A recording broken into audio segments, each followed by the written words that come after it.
ৰাজ্যত আজিৰে পৰা মুকলি হ'ব ৩৯খন সমজিলা ইতিমধ্যে ঘোষণা হৈছে সমজিলা সদৰ ঠাইৰ নামো দুদিনীয়া কাৰ্যসূচীৰে সমজিলাসমূহ উদ্ঘাটন কৰা হ'ব ৰাজ্যৰ ১৪খন জিলাৰ ২১খন সমজিলা আজি উদ্ঘাটন কৰা হ'ব পৰ্যায়ক্ৰমে ৫ অক্টোবৰৰ পৰা ১৮খন সমজিলা কাৰ্যক্ষম হ'ব বিগত আগষ্ট মাহত ডক্টৰ হিমন্ত বিশ্ব শৰ্মা চৰকাৰৰ কেবিনেটে প্ৰশাসনীয় সংস্কাৰৰ বাবে নতুন সমজিলা গঠনৰ সিদ্ধান্ত গ্ৰহণ কৰিছিল ৰাজ্যৰ ১২৬টা সমষ্টিত ৩৯খন সমজিলা উদ্ঘাটন কৰা হ'ব পৰ্যায়ক্ৰমে ৪ আৰু ৫ অক্টোবৰত এই সমজিলা উদ্ঘাটনৰ সিদ্ধান্ত লৈছে ৰাজ্য চৰকাৰে ইতিমধ্যে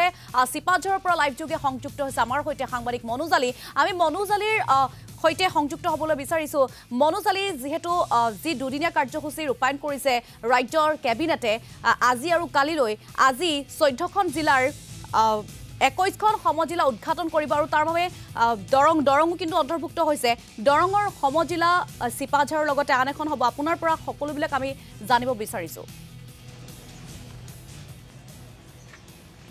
আৰ এইটো এটা স্বাভাৱিকতে এক আনন্দৰ দিন সিপাঝাৰবাসীৰ বাবে কাৰণ যি প্ৰশাসনীয় সংস্কাৰ কৰি যি ধৰণে তৃণমূল পৰ্যায়লৈ যি প্ৰশাসনীয় কাম কাজ নিবলৈ মুখ্যমন্ত্ৰী হিমন্ত বিশ্ব শৰ্মাৰ চৰকাৰে যি এটা ব্যৱস্থা গ্ৰহণ কৰিছিল তাৰে আজি উদাহৰণ সিপাঝাৰৰ এই সমজিলা আৰু এনেধৰণে সিপাঝাৰৰ যি ঐতিহ্যমণ্ডিত একাডেমী চৰকাৰী বিদ্যালয় আছিল তাত এনেধৰণৰ কাৰ্যালয় স্থাপন কৰি এতিয়া সমজিলাৰ আয়ুক্তৰ কাৰ্যালয় এনেধৰণে গঢ়ি তোলা দেখিবলৈ পোৱা গৈছে স্বাভাৱিকতে দেখিবলৈ পোৱা গৈছে সিপাঝাৰৰ মাজমজিয়াত যি সিপাঝাৰৰ যি কেন্দ্ৰস্থল এই কেন্দ্ৰস্থলত এনেধৰণৰ কাৰ্যালয় স্থাপন কৰাৰ পিছত আজি এতিয়া উৎফুল্লিত হৈ পৰিছে প্ৰতিগৰাকী সিপাঝাৰবাসী ৰাইজ কাৰণ কিছু সময় পিছতে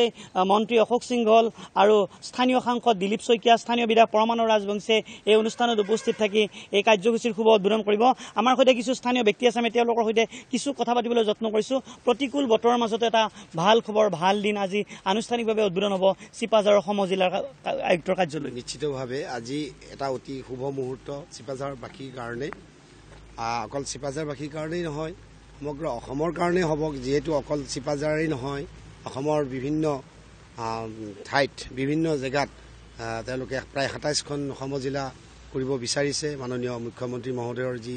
এয়া এটা সুদূৰ প্ৰসাৰী যিটো পদক্ষেপ আমি সিপাঝাৰবাসীয়েও বহুত আনন্দ পাইছোঁ বহুত ভাল পাইছোঁ আৰু আমি ভাবোঁ এতিয়াৰ পৰা সাধাৰণ ৰাইজৰ যি আপোনাৰ হেড অফিচলৈ যাওঁতে হেডকোৱাৰ্টাৰলৈ যাওঁতে যিখিনি সময় বা টকা পইচা ব্যয় হয় এতিয়া তেওঁলোকে ঘৰতেই তেওঁলোকৰ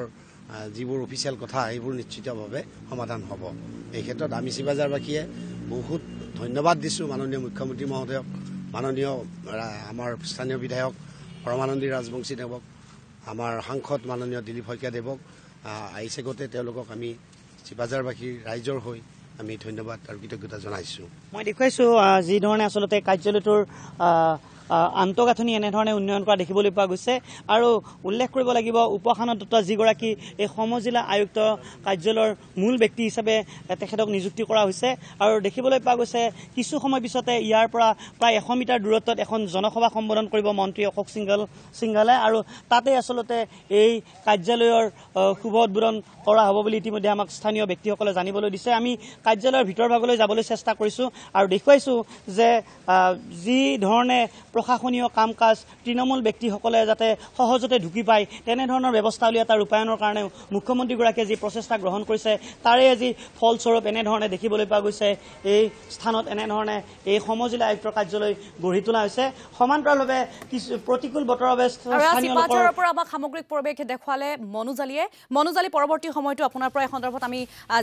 জানিবলৈ চেষ্টা কৰিম আৰু পৰিৱেশ চাই যাবলৈ আমি চেষ্টা কৰিম এই মুহূৰ্তত আপোনাক আমি ধন্যবাদ জ্ঞাপন কৰিব বিচাৰিছোঁ